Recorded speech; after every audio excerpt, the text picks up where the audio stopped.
Welcome back, brothers and sisters. Over the last week, the Lord has been leading me into the Tanakh, okay, into the Nevi'im, the prophets, all right. And the book He's led me to is Zechariah, all right, which falls under the Shanim Asar, the 12, okay. And Zechariah, in Zechariah chapter 5, all right, he specifically showed me some things which are absolutely mind blowing, and I'm going to share that with you today. Okay, so specifically, I would like to begin with, let's just go to something that you guys can understand, those of you who don't read Hebrew. All right, so Zechariah, all right, he speaks about a scroll, okay, first of all right, in chapter 5, verse 1. Now, this scroll is in KJV it is called a roll, but the actual word is Megillah. Now, what's a Megillah? Okay, so a Megillah is basically something that looks like this, right? In the ancient time, they didn't have books, so they had these rolls, and when they were rolled up, entirely rolled up, they looked like this, okay? Now, the strange thing in Zechariah is he sees this roll, all right, but it's huge, it's humongous. It is, 30 feet by 15 feet. So, it's pretty much like, let me take you to the slide I made. So here's the roll he sees. Sorry about the traffic sound, a lot of tourist traffic. Just ignore it, please. So he says in verse 1, then I turned and lifted up mine eyes and looked, and behold, a flying roll or a Megillah, okay, as I've just shown you, which is basically this, all right? Okay, he sees a Megillah, but what is the size of the Megillah? The length is 20 cubits and the breadth is 10 cubits. So that's nearly, like if you see what an ICBM looks like, all right? Let me just take you there. So this is what he was shown, okay? An ICBM, okay, about 30 feet. And then he says the width is around half of that, okay, but about 15 feet. Now, when I looked into, obviously I'm not a rocket scientist, but when I looked into the payloads of these ICBMs, this is what they are. They're pretty fat, okay. So what happens is you have the payload, okay. This is what he was seeing, all right. So when he says about 30 feet, that's around 10 meters, all right, and by 4 meters, okay. So this is what he was looking at. He was looking at a payload, all right. Let me go further and show you what else he sees, right? So as I said, he sees a Megillah, okay, which is basically this, all right. In ancient times, now this the Tanakh, this part of the Tanakh, Zechariah, was written around 500 BC, 515 BC onwards. So that's like 2,500 years old. Now, in his vision, he sees something like this, okay? What does he have to compare it with? The closest thing he can find in his mind 2,500 years ago is this. So he says he sees a massive flying Megillah, okay? And as I mentioned, this is what he sees, all right? Now, the Lord also showed me that, I'll just read out this part. Then said he to me, this is the curse that goeth forth over the face of the whole earth. For every one that stealeth shall be cut off, as on this side according to it, and every one that sweareth shall be cut off on that side according to it. So this side and that side. It spares no one, right? And I will bring it forth, saith the Lord of hosts, the Lord of the armies of Israel, right? And it shall enter into the house of the thief, into the house of him that sweareth falsely by my name, a blasphemer, okay? And it shall remain in the midst of his house, and shall consume it with the timber thereof, and the stones thereof. Nothing will be spared. You know, when a nuclear device goes off, stones melt. Wood is completely consumed. Stones melt, okay? They're vaporized, basically, okay? Then the angel that talked with me went forth and said unto me, lift up now thine eyes and see, what is this that goeth forth? All right, he says, look. And I said, what is it? And he said, this is an ephah. Now in Hebrew, ephah means a container also. Okay, it's a particular measure of weight, all right? But it means a container. This is a container that goes forth. He said, moreover, this is their resemblance throughout the earth, all right? So he says there's not just one, there's multiple, okay? And as you can see from different countries, I've just, they've got like tons of ICBMs and, nuclear weapons, right? So this is the resemblance throughout all the earth. Now this is a very important verse, verse 7. This is what in every Bible it's been translated as a woman in a basket. Okay? There is no woman and there is no basket. Let me show you what it really means. And behold, there was lifted up a talent. Talent is around 34 kgs or 75 pounds. Okay, if you have a NLT or an NIV, go to Exodus 37:24. All right, and you'll see the footnote on Exodus 37:24. I think it is 37:24. Yes, I'm right. It is 37:24, and it says a talent it's talking about the menorah. Okay, 1 talent of gold was used for the menorah. All right. So over here it says 37:24. Okay, 1 talent is equal to 34 kilos. All right, and it's also around 75 pounds. Okay, so I just wanted to tell you. Okay, of lead. Now this is another amazing thing. Now when he says lead, do you know there's a huge a correlation between uranium and lead? All right, what do these nuclear warheads contain? What does payload contain? It contains uranium, okay, a talent of uranium. And back then they didn't know what uranium was, so he used the word lead. But did you know that uranium actually decays into lead? I mean, go through it and just go, uranium and lead and see the correlation. It's absolutely mind blowing, okay? And so he's talking about this, okay, a Megillah, which is this, okay, and it contains uranium, all right, because lead and uranium have this interconnected relationship in the table of elements in chemistry, okay. Then, and this is a woman, okay. Now this word woman, let me show you something very interesting. Now in the Hebrew language, okay, let me move this out. You have something called nikud, okay. So under an alphabet, you can have this, which is kametz, okay, or you can have sigol. In this particular context, I'm only going to show you kametz and sigol. Now sigol, when these three triangular dots are put under an Hebrew alphabet, it gives a sound similar to A, okay, as in cell, all right, so it's ishe, all right, whereas if you have a kametz, all right, which is like a T under the letter, tiny T, okay, the sound is like like spa, okay, so isha, ishe. Now, I want to show you something. When you go through the Tanakh, right, so let's go to verse 7.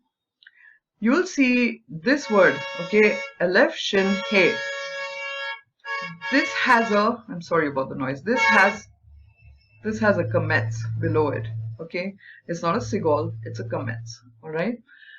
Now if you see this word, okay, which is what it's translated to, all right, this is the same Aleph Shin He, okay, and this has obviously got a kametz under it. It means woman, wife, female, right? But let's go to 801, which again is Aleph Shin He, and this also has a kametz under it.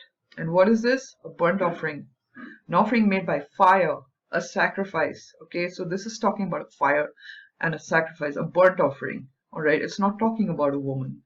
Now, in certain places, you'll find that ishe, the same word, is given with a sigol. All right, because it is pronounced as ishe, right? It says ishe. But what is the phonetic spelling? Isha, which is the same as this with the kametz under it, which means burnt offering or sacrifice.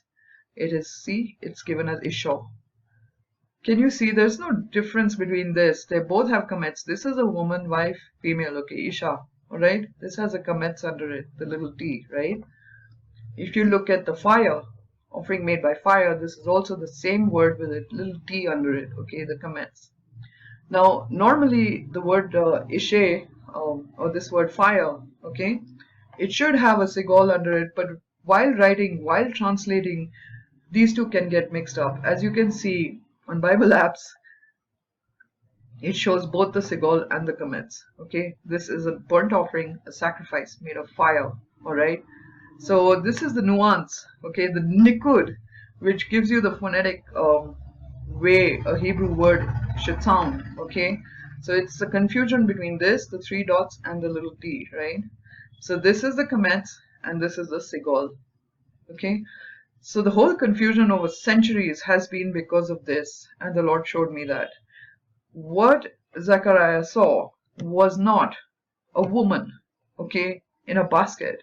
What he saw, and behold, there was lifted up 34 kgs of uranium, and this is the fire or burnt offering, okay, that sitteth in the midst of an ephah in a container, all right. And that's not all. He saw it in great detail, all right. And he said, this is wickedness. Now, if you have a woman sitting in a basket, you can hardly consider it a wickedness, right? But this fire in the, this talent of lead or uranium, okay? This is a fire that sitteth in the midst of a container, all right? This is wickedness because it causes devastation, all right? And he cast it into the midst of the ephah or the container, and he cast the weight of lead upon the mouth thereof. Okay. Then I lifted up mine eyes and looked, behold, there came out two Nashim. Nashim, again, he is trying to explain two aeroplanes. Okay, he's trying to explain aeroplanes that contain this thing. Alright. And the wind was in their wings, for they had wings like the wings of a stork, and they lifted up the container between the earth and the heaven. Now you know ICBMs can be launched from cargo planes. They can also be carried in planes, and they are carried in planes. Look, this is ICBMs being carried in an aircraft. All right, this is a sort of a vertical sort of a horizontal cut view of what it looks like. Okay, and they lifted up the ephah, the container, this container containing that wicked fire between the earth and the heaven. Then said I to the angel that talked with me, whither do these bear the container? Like, where are they taking it? Where are they taking this container? This is the stork with the wings, which has the container in it. Where is it taking it? And he said unto me, to build it in a house in the land of Shinar. Okay, and it shall be established and set thereupon her own base. So he's talking about a nuclear base. And what is the land of Shinar? Let me show you what it says here.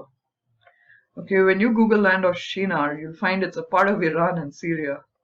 Alright, they're setting up, we all know there are nuclear bases there, right? And now with the new funding Iran is getting, it's probably almost done, okay? So Zechariah 5 is not about a woman or a basket. It is about a nuclear base being set up, seems. It's a nuclear base being set up, okay, in this area, alright? Part of Iran and Syria. So it could be in Syria, and we definitely know there's a nuclear base in Iran also, right? So this is the study that he's led me to, and I was blown away when he showed me this. Especially, the words, the Isha. Why the confusion has been there for centuries. I mean, if you look at this means woman, wife, female, and there's a confusion in Judges chapter 4, verse 4 as well with this, because the word used there was used with a sigol, okay, and that means a burnt offering, whereas we know that Deborah, the prophetess, was the wife, okay. So where is that? I was actually going through that. That was very interesting. Okay, I just want to show you this. Okay, so here there's a question, okay, in Judges 4:4, Deborah, the wife of Lapidoth, okay. This word can be translated either woman, wife, or a burnt offering by fire. So the Jewish rabbi who commented and answered said the difference between the second word in the verse, which is the shin, okay, is in the vowel points under the consonants. I showed you in the nikud, right? The second vowel or the shin, wife, is kametz, okay, whereas In the vowel of shin, meaning sacrifice or the burnt offering, it is sigol. But I have shown you in this is kametz. This means woman, wife, female. This is also a kametz.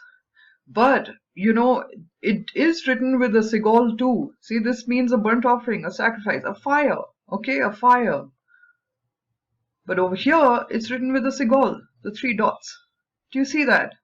So over the years, it's turned into a woman in a basket. It has nothing to do with a woman or a basket. You can't have 34 kgs, okay, of uranium or lead in a wicker basket. Okay, it's not a basket, it's a container. Okay, it's a metallic container.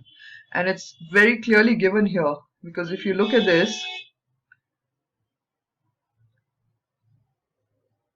is an ephah, a container that goeth forth, right? And this is a resemblance. So he's talking about plural. This is a resemblance through all the earth. See, different countries have different ICBMs, different nuclear weapons. And behold, there was lifted up a talent, huge weight of uranium, okay, 34 kgs of uranium. And this is a fire or burnt offering that sitteth in the midst of that container, okay, that contains this lead. All right, so I just wanted to tell you that the Lord has shown me something very interesting, because this particular Megillah that he sees, okay, I mean, just look at it, okay. I'll give you a comparison. When he sees this, okay, he sees this, right? He sees this, a Megillah, okay, a huge Megillah, okay. And look at this ICBM. So if you see this 25, if you've seen this like in a vision 2,500 years ago, what would you relate it to that people would understand? A Megillah, an ICBM. Because the what he is showing us, the measurements are this. The payload of these ICBMs are contained like this, the bombs inside them, right? Now, in this, if you notice, the bombs inside them are, different sizes, but you can tell, right? So he's probably seeing something like this, and that is the measurement he's giving, which is amazing.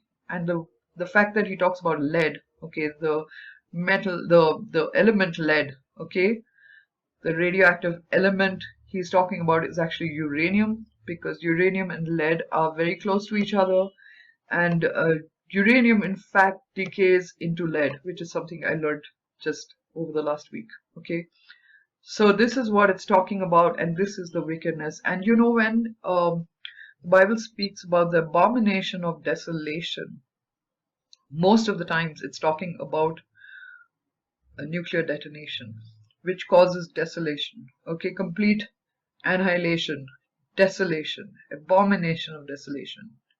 Okay, a nuclear weapon hardly ever asks its victims its age, right? Or its gender. So, and to build it in a house in the land of Shinar.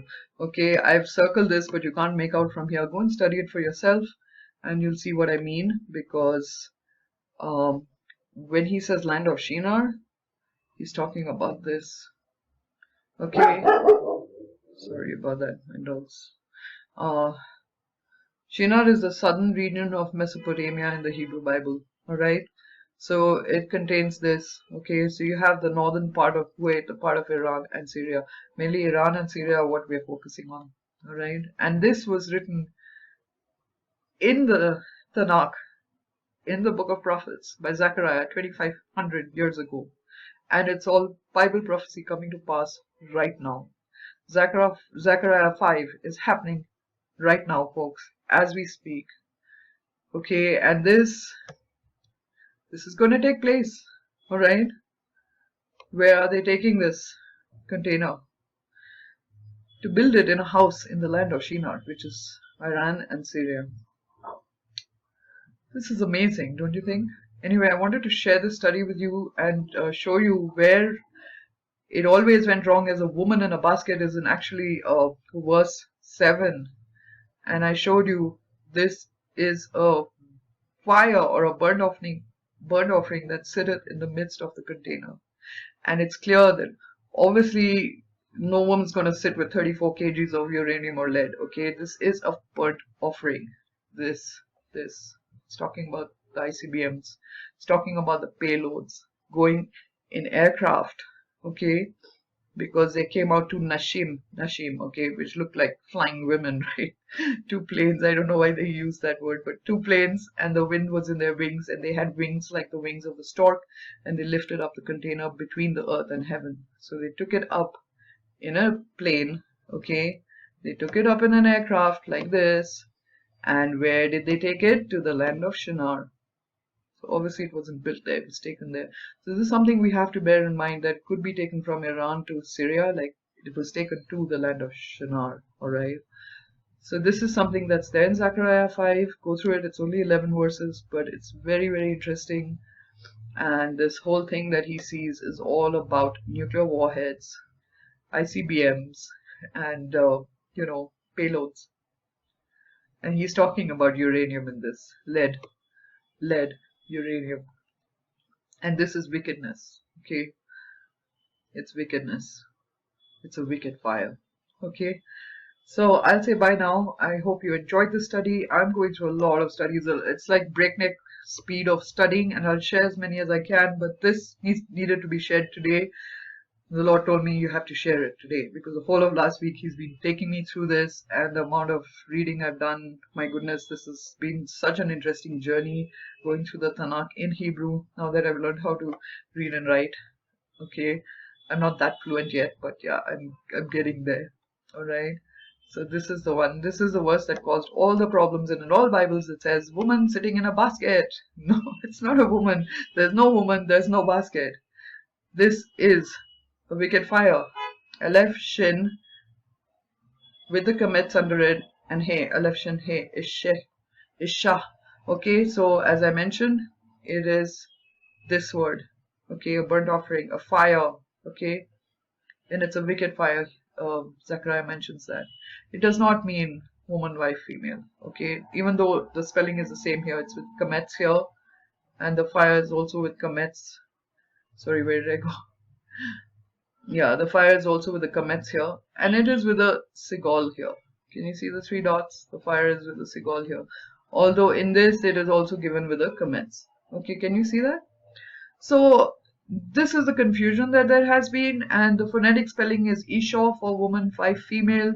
Over here it says it is also Isha, okay, for a fire, okay, burnt offering. All right, so this is where the confusion has been all this while. Now even here, over here, you'll notice if we go down to verse 7, this is from Bible Hub Interlinear Bible, right? So where did that go? Yeah, Isha is here. It's given with the kamets. Okay, the kamets is the fire. Okay, it's the fire as well as it can mean a woman. So there's confusion there, right? There has been for a while now. Okay, so here you see it with the kamets. This is a woman, and this is a kamets, and this is a fire. Okay, and it is also written with a sigol. Okay, which is just plain fire, but it's the same word, and it is also phonetic spelling is Isha. Okay, it should be Ishe, which is written here, but it is Isha. Okay, because here even with the sigol it is phonetic spelling Isha. Here even with the kamets it is phonetic spelling Isha. Okay, so this was a confusion, and this is what it really means. Okay, this is what it's talking about. It's talking about these weapons of war going into the land of Iran and Syria. And this is a wicked fire, okay, an evil fire that is going in this container, which he says has lead, but lead is very close to uranium. All right, so it is talking about a nuclear weapon. Okay, I'm just repeating myself now. So anyway, God bless you guys. All right, take care, and stay in the Word. And as and when I come up, the Lord takes me through this kind of stuff, I'll keep posting. All right, so God bless you guys. We go home soon, right? Goodbye. God bless.